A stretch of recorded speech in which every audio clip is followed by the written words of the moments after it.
नमस्कार। राजस्थान की 6 सीटों पर अब उपचुनाव होने हैं। इन्हीं को लेकर राजस्थान में एक बार फिर चुनावी माहौल क्रिएट हो गया है। इन चुनाव को लेकर सभी पार्टियां अपना सर्वे करवा रही है इन विधानसभा क्षेत्रों में। इसी बीच हम बात करेंगे खींवसर विधानसभा क्षेत्र की, जहां से हनुमान बेनीवाल विधायक थे जो कि अब सांसद बन गए हैं। खींवसर विधानसभा क्षेत्र से कुछ नाम सामने आ रहे हैं, इन्हीं में से किसी एक को टिकट दिया जा सकता है। सबसे पहले हम बात करेंगे भारतीय जनता पार्टी की।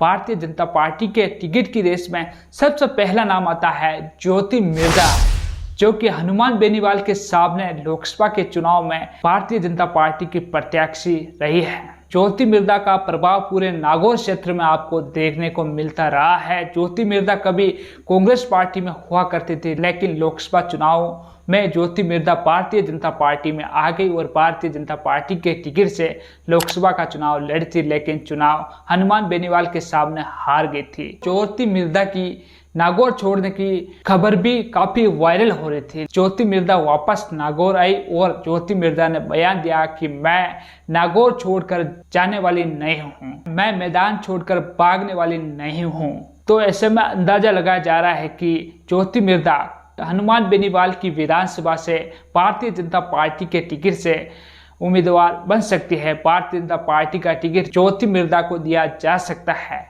मिर्जा परिवार का दबदबा पूरे नागौर जिले में आपको देखने को मिलता रहा है। ऐसे में ये माना जा रहा है कि ज्योति मिर्जा को यहाँ पर भारतीय जनता पार्टी अपना उम्मीदवार बनाएगी। इसके बाद अगला नाम आता है रेवंत राम नागा, जो कि भारतीय जनता पार्टी के उम्मीदवार रह चुके हैं। 2023 के विधानसभा चुनाव में मात्र 2900 वोटों से ही ये हनुमान बेनीवाल के सामने हारे थे।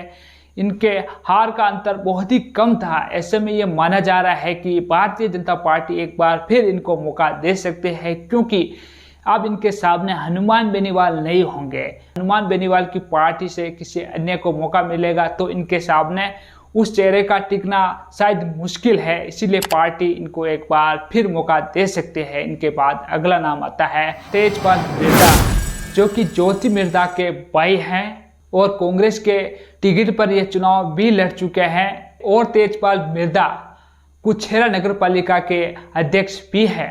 इन्होंने कांग्रेस के टिकट पर मात्र 29,000 ही वोट हासिल किए थे और ये अब भारतीय जनता पार्टी में आ चुके हैं। ऐसे में ये माना जा रहा है कि भारतीय जनता पार्टी इनको मौका दे सकती है। ज्योति मिर्जा अगर सिफारिश लगाती है इनके लिए तो इनका भी टिकट यहाँ पर लगभग तय माना जा रहा है।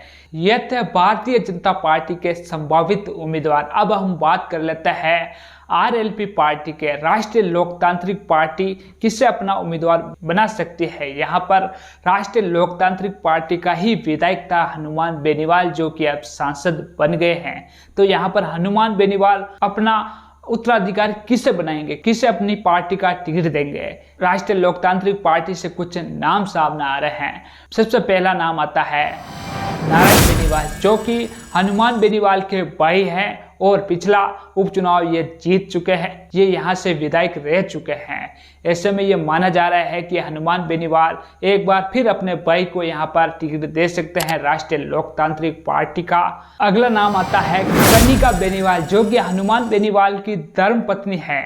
यहाँ पर नारायण बेनीवाल को अगर टिकट नहीं दिया जाता है तो कनिका बेनीवाल को लगभग टिकट मिलना फाइनल है। नारायण बेनीवाल के यहाँ पर टिकट मिलने के चांसेस कम हो जाते हैं, क्योंकि नारायण बेनीवाल पिछला चुनाव मात्र 400 वोटों से ही जीत पाए हैं। ऐसे में ये माना जा रहा है कि इस बार हनुमान बेनीवाल अपनी पत्नी कनिका बेनीवाल को टिकट दे सकता है, क्योंकि कनिका बेनीवाल हनुमान बेनीवाल की पत्नी है। इसी को देखते हुए जितना हनुमान बेनीवाल को समर्थन मिला उतना ही उनकी पत्नी को समर्थन यहाँ पर मिल सकता है और हनुमान बेनीवाल की यह सीट सुरक्षित हो सकती है। ऐसा ये माना जा रहा है कि लगभग इन्हीं दोनों में से एक को लगभग टिकट देना फाइनल माना जा रहा है। यह थे राष्ट्रीय लोकतांत्रिक पार्टी के संभावित उम्मीदवार। अब हम बात कर लेते हैं कांग्रेस पार्टी की। वैसे तो कांग्रेस पार्टी हनुमान बेनीवाल से गठबंधन करेगी, लेकिन जिस प्रकार हनुमान बेनीवाल को इंडिया गठबंधन की बैठकों में नहीं बुलाया जा रहा है और जिस प्रकार हनुमान बेनीवाल भी कुछ बयान दे रहे हैं, हनुमान बेनीवाल यह बयान देते हुए भी नजर आए हैं कि हमारा गठबंधन लोकसभा चुनाव तक ही था, प्रदेश में हमारी पार्टी हमारे स्तर पर ही यहाँ पर चुनाव लड़ेगी। तो ऐसे में ये माना जा रहा है कि कांग्रेस पार्टी का भी यहाँ पर उम्मीदवार उतरना तय है। तो कांग्रेस पार्टी के टिकट पर कुछ नाम सामने आ रहे हैं। वैसे तो यहाँ पर कांग्रेस पार्टी का कोई टिकाऊ उम्मीदवार नहीं है, फिर भी कांग्रेस पार्टी एक बार फिर मिर्जा परिवार पर अपना दाव खेल सकती है। पिछला प्रत्याशी यहाँ पर तीसरे नंबर पर रहा था कांग्रेस पार्टी का मिर्जा परिवार का ही। तो सबसे पहला नाम आता है मनीष मिर्जा, जो हनुमान बेनीवाल के साथ कंधे से कंधा मिलाकर प्रचार प्रसार कर रहा था, जो लगातार ज्योति मिर्जा पर हमलावर बोल रहे थे। और बताया जा रहा है कि ज्योति मिर्जा और मनीष मिर्जा के बीच कुछ संपत्ति का विवाद भी है। ये ज्योति मिर्जा के सबसे बड़े विरोधी माने जाते हैं।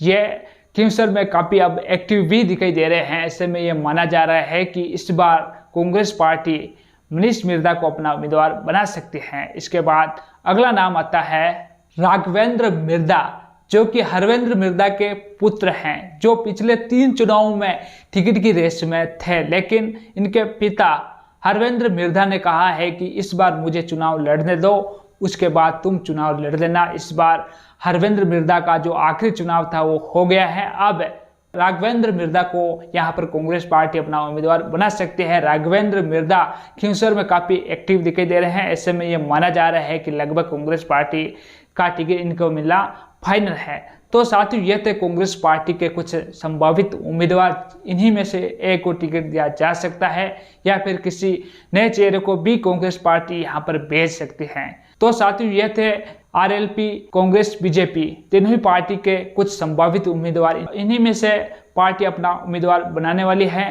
तो साथियों, इनको लेकर आपकी क्या राय है? क्या इन्हीं को टिकट मिलेगा या इनके अलावा किसी और को? कमेंट सेक्शन में जरूर लिखें। और आपने अभी तक हमारा चैनल सब्सक्राइब नहीं किया तो जल्द ही सब्सक्राइब करते बेल आइकन को दबा दें। इस वीडियो को ज़्यादा से ज़्यादा लोगों के साथ शेयर करें। धन्यवाद।